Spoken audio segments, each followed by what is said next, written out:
Ով է մարդը հարցը իհարկե ոչ միայն աստվածաբանության հարց է, այլ նաև եւ գիտության, եւ փիլիսոփայության, եւ իհարկե բոլոր կրոնների։ Սա մարդուն տալիս է նաև մեծ պատասխանատվություն հարցնելու համար ինքն իրեն, թե ով եմ ես։ Ինքնաճանաչողությունը, քրիստոնեությունը ընկալում է այս եսի ազատության ճանաչողության։ Իմ անունով ավելի բաներ կանեն, քան ես եմ անում։ Քո ընտրության ազատության մեջ դու միևնույնն է ունես Աստծո սերը։ Եվ գիտեք, երբ որ մենք խոսում ենք Աստծո մասին, մարդը հրամայական եղանակով չի կարող խոսել Աստծո հետ ու չի կարող հարաբերվել Աստծո։ Բարև ձեզ։ Նոր հայացք հաղորդաշարի ընթացքում այսօր զրուցելու ենք մարդաբանության մասին։ Մեր տաղավարում է Տեր Տիգրան Քահանա Բադիրյանը։ Տեր հայր, շնորհակալ ենք, որ այսօր մեր տաղավարում եք։ Տեր հայր, ով է մարդը։ Ես էլ եմ շնորհակալ հրավերի համար։ Մարդը Աստծո պատկերն ու նմանությունն է, եթե կարճ ասենք։ Իրականում բոլոր բարդ հարցերի պատասխանը շատ պարզ է եւ ինչքան պարզ են ձևակերպումները, այնքան բարդ է դրանց ընկալումը։ Բայց ով է մարդը հարցը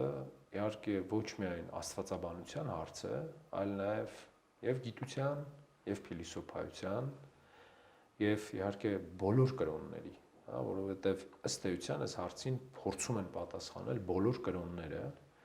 եւ ըստ էության մարդու կրոնական պատկանելիությունը կամ ընտրությունը կախված է այս հարցի պատասխանից, թե ինչ են իրեն առաջարկում, ով է մարդը։ Եվ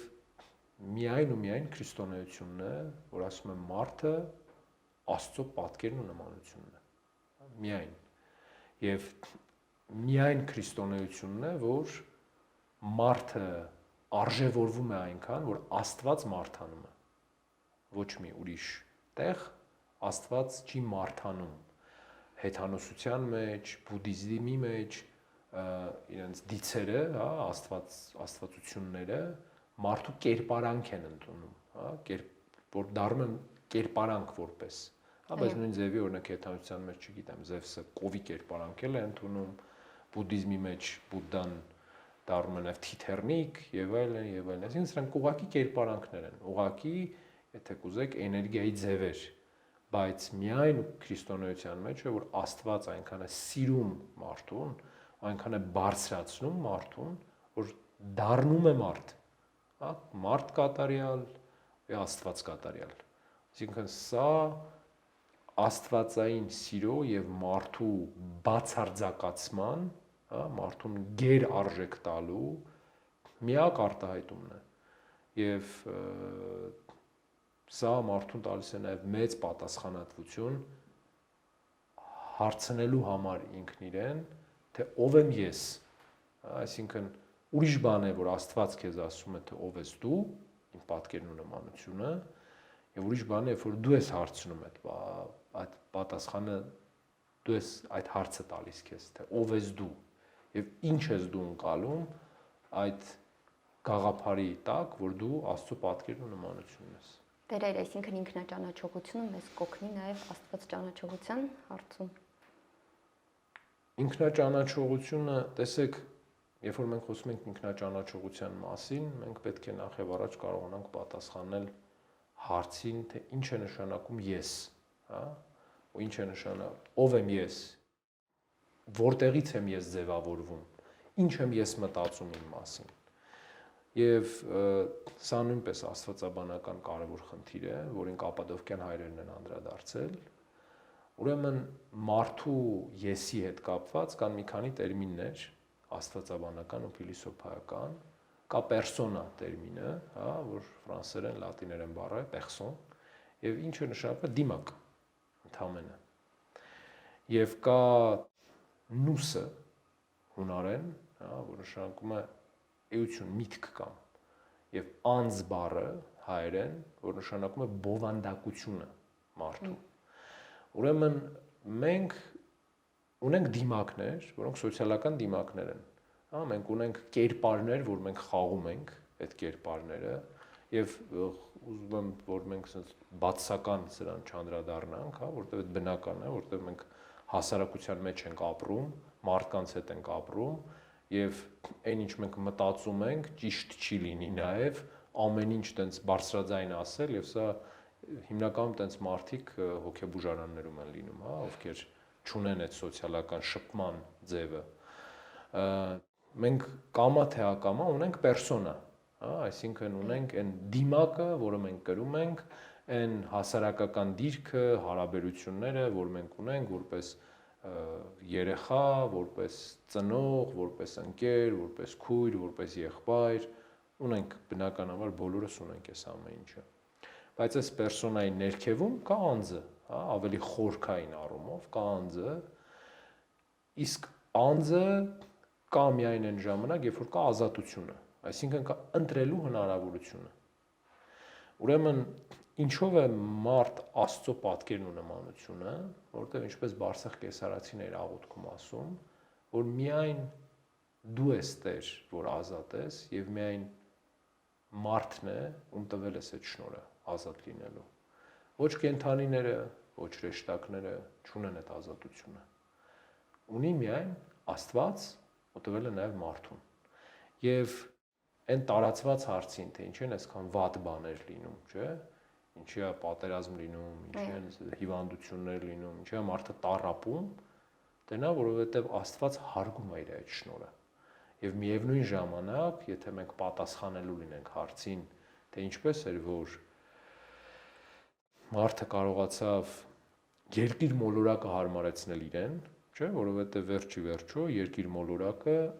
մեր նման ֆիզիկական համեստ տվյալներ ունեցող արարածների համար հեչ հարմար տեղ չի։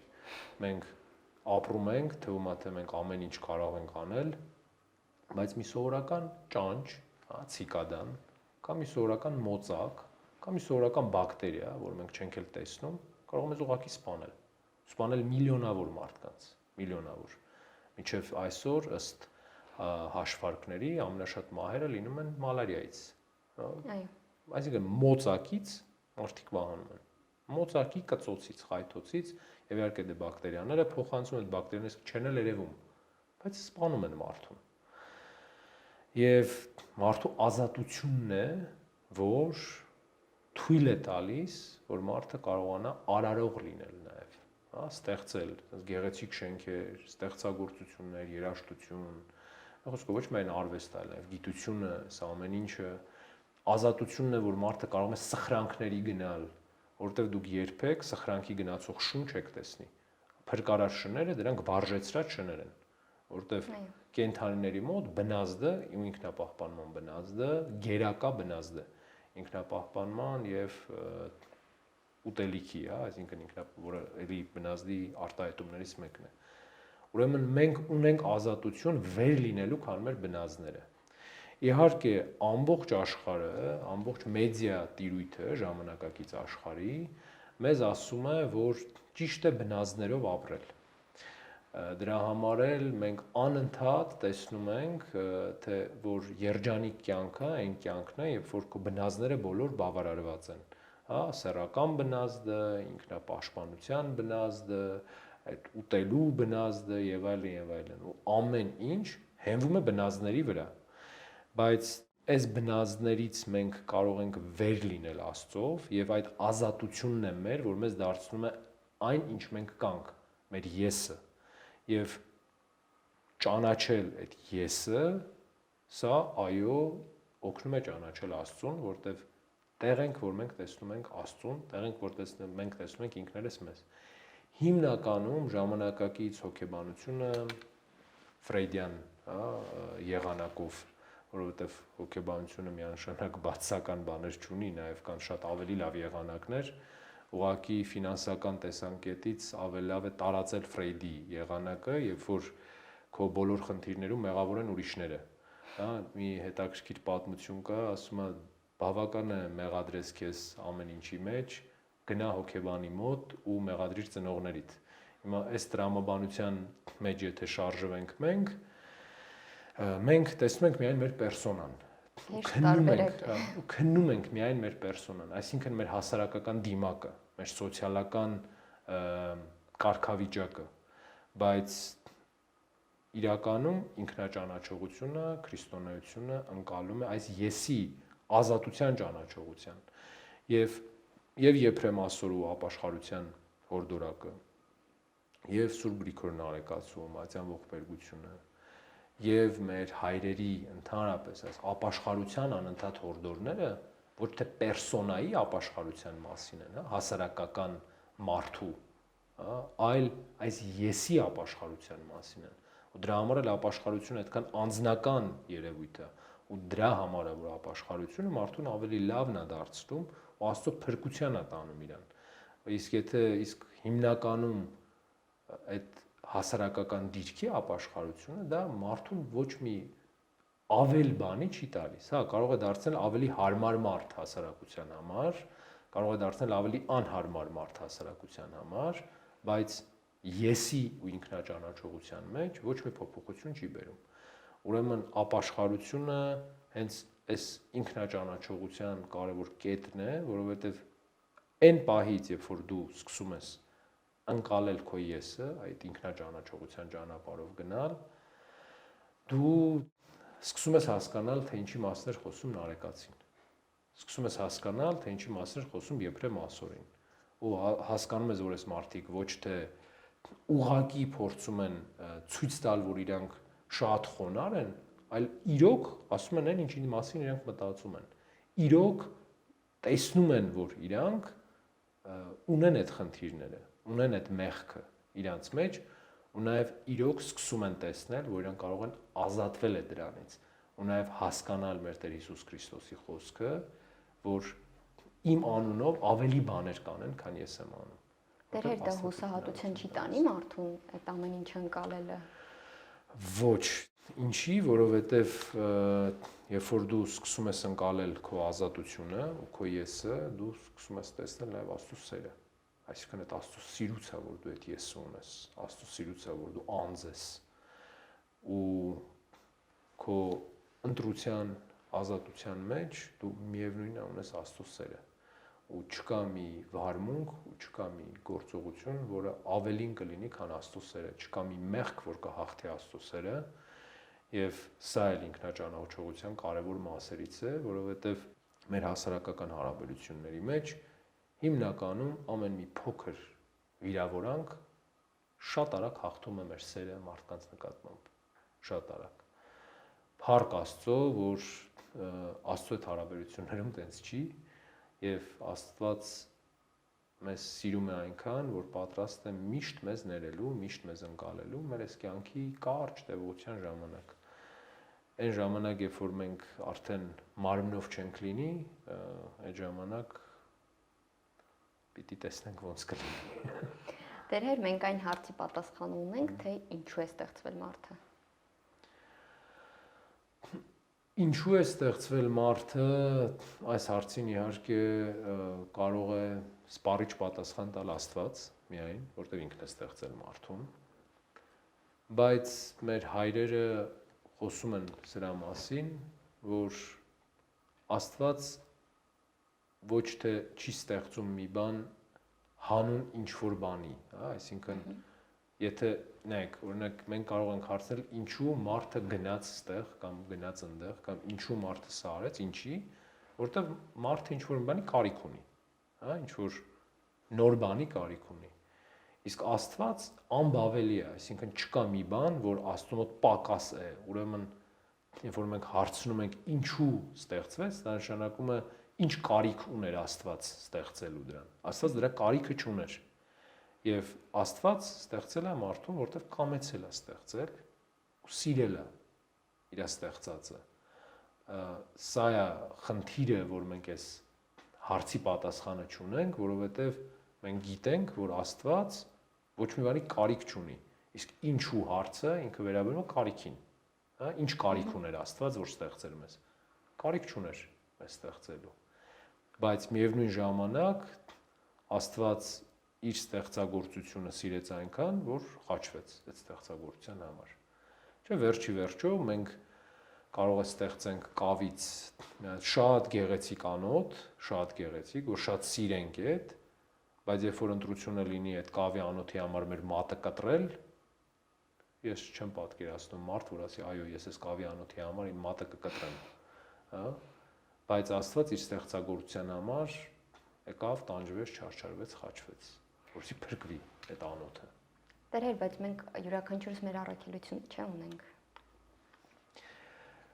Մենք յուրաքանչյուրս մեր ազատությունը ունենք։ Եվ առաքելություն բառը, եթե մենք ընկալում ենք ճակատագրի տեսակետից, հա, այսինքն թե ինչ պիտի անենք մենք այս կյանքում, մենք այս կյանքում պիտի լինենք Աստծո նման։ Սա է մեր բոլորիս առաքելությունը։ Աստծո նման լինելու ճանապարհները տարբեր են, ու կյանքերն էլ տարբեր են, եւ ամեն մեկը ունի իր ստարտը, հա, որտեղից սկսում է, սկիզբը, բայց ամեն մեկը ունի նաև իր հնարավորությունը եւ իր եւ մնացածի համար։ Իհարկե, այստեղ շատ հարցեր են առաջանում, թե ինչ են ԻԾՆ հիվանդ մարդիկ լինում։ Ինչա մեկը հաշմանդամ, մեկը հաշման, ինչա մեկը խելացի, մեկը խելացի, ինչի մեկը մահանում։ Ինչ են երեխաները մահանում։ Բայց այս ամեն ինչը փոխվում է միայն մի դեպքում, երբ որ մենք հասկանում ենք, որ Աստված մարդուն ստեղծել է հավիտենականության համար։ Եվ մարմնով կյանքը ընդհանրապես մարդու կյանքի մի փուլ է, ընդհանրապես մի փուլ, հա, որից հետո հավիտենականություն կա։ Եվ տեսեք, նույն եթե այս տրամաբանության մեջ ենք գնում, նույն մենք կարող ենք հարց տալ, ինչի նորածին երեխան միջև մի որոշ տարիք չի կարող ինքնուրույն շարժվել,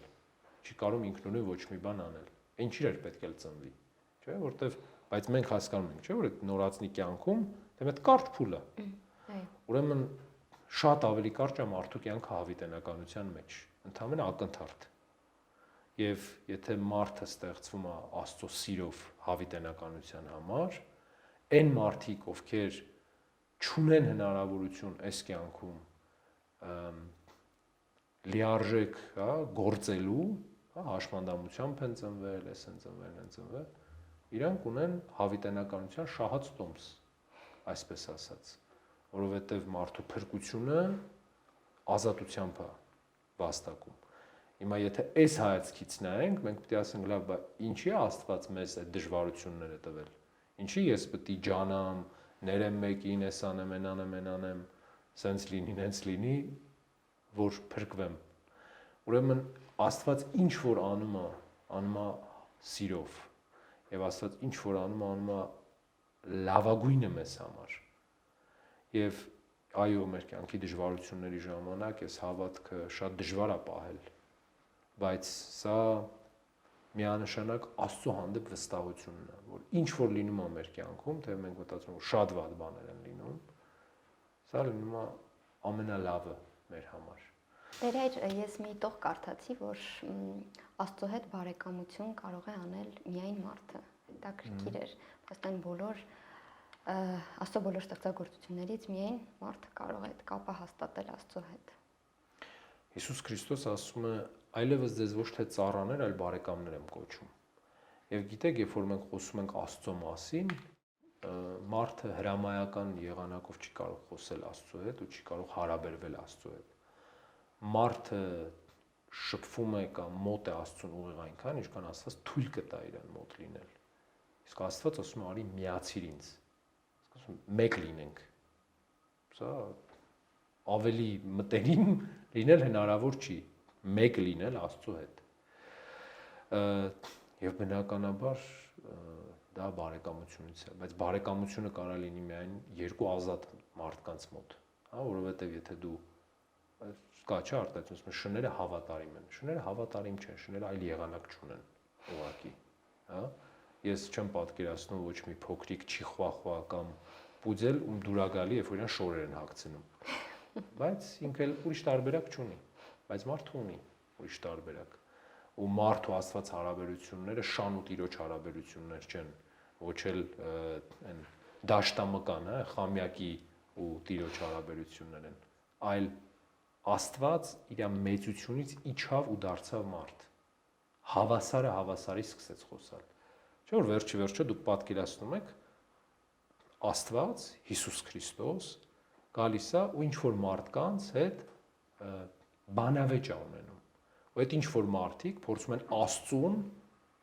սովորացնել կամ համոզել, թե ինքը ոնց է գործել։ Ինչքան էս բանա չէ պետք, սերա պետք դրա մասին խոսալու համար, որովհետև շատ ծնողներ մեզ լսող կփաստեն, որ երբ որ քո երեխան քո գործողությունների հետ կապված, հա, հարց է տալի, օրինակ ուզում է ձեռքը տանել հոսանքի մեջ ու դու կտրուկ բռնում ես իր ձեռքը, ինքը սկսում է քո հետ կռիվ անել, թե ինչ ես դու տենց արել, կամ եթե խոսել չգիտի, լացել եւ այլն, կամ չգիտեմ, ուզում է աղբից ինչ որ բան վերցնել, ուտել դու չես թողում, ու շատ քիչ մարդկանց նյարդերն են բավականացնում բացատրել իրենց իսկ երեխաներին, որոնք ասենք, չգիտեմ, լավագույն դեպքում ասենք 10 երեխաներին կամ 15, չնայած հիմա այդքան մեծ ընտանիքներ շատ հազվադեպ են լինում, բայց լավագույն դեպքում այդքան մարդու, որ գիտես, դա քո բարիքի համար է, դա է սրա համար եմ անում, նրա համար եմ անում, բայց Աստված այդ ստեղծագործություններին իր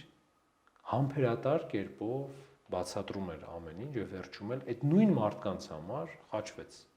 նույն մարդկանց համար մարդուն տրված գերագույն շնորհն է, գերագույն, այսինքն դրանից ավել ոչ մի բան չկա այս աշխարհում, որ կարող էր լինել մարդու համար։ Ճիշտ է, ժամանակակից մարդու համար երևի թանկարժեք մեքենան, չգիտեմ, վիլան եւ այլն միգուցե աշխարհիկ ընկալման մեջ ավելին է, քան Աստծո տրված փրկությունը, բայց Աստված ստեղել ավելին է, քան մարդու ընկալումը,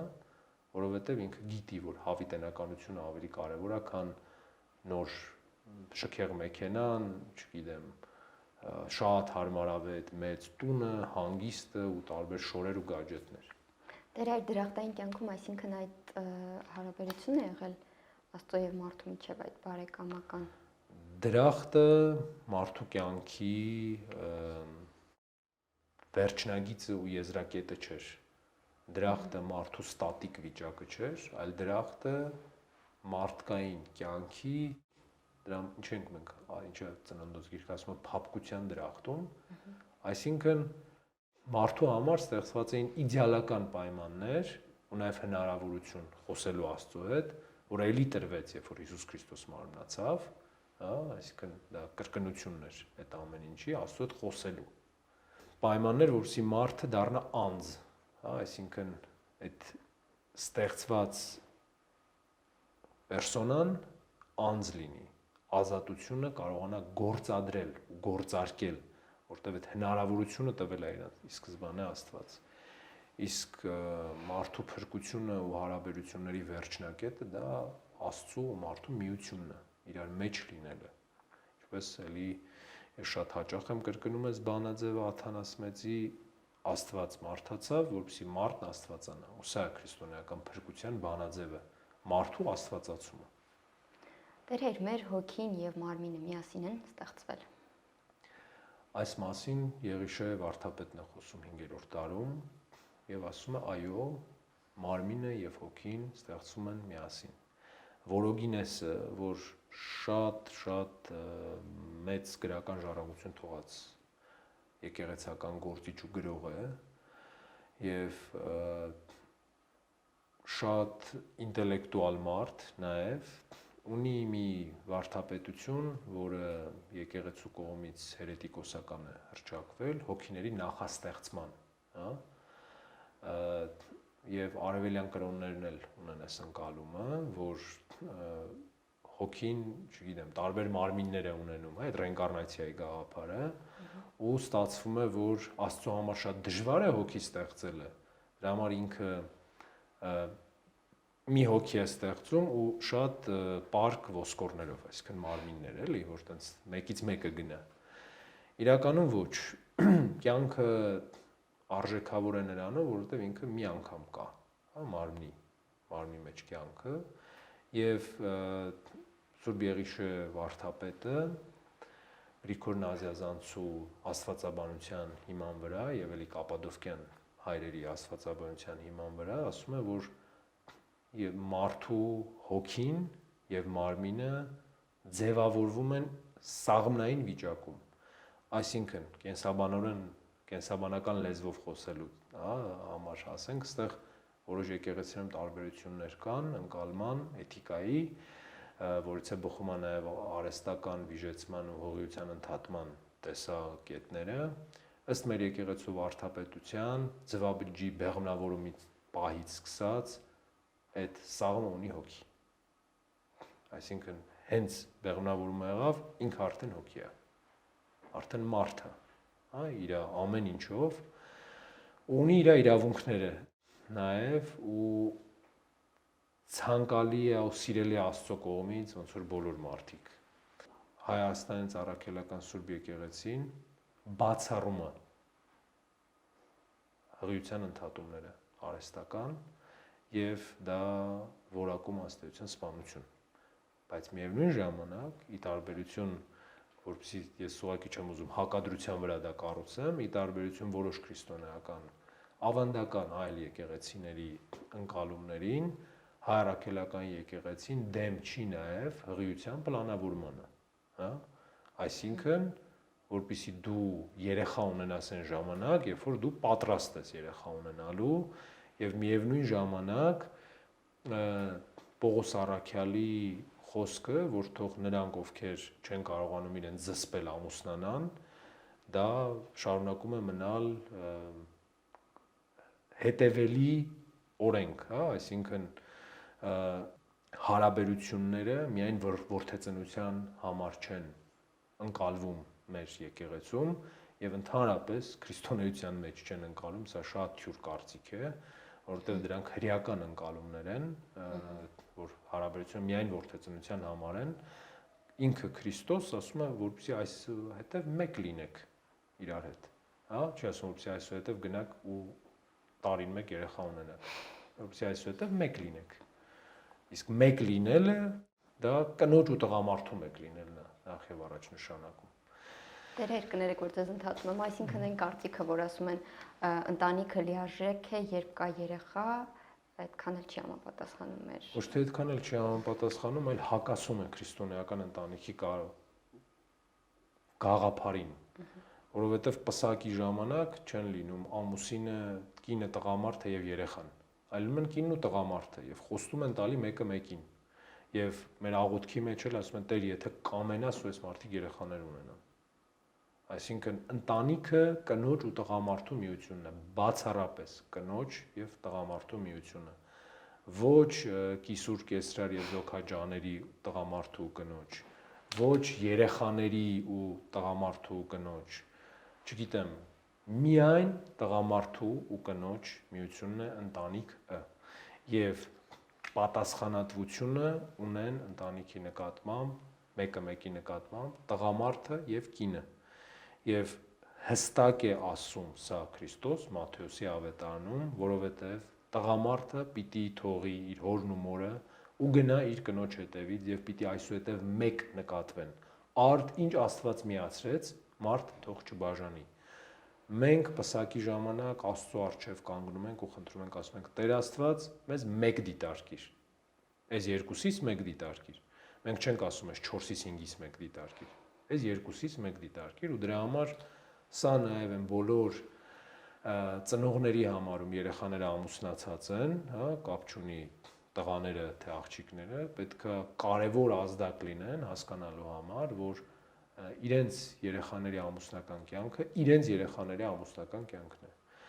Բոլոր քույրերի եւ եղբայրների համար, ընկերների եւ բարեկամների համար սա նույնպես պիտի ազդակ լինի, որ իրենց հարազատի բարեկամի ընկերոջ ամուսնական կյանքը իրենց հարազատի ընկերոջ բարեկամի ամուսնական կյանքն է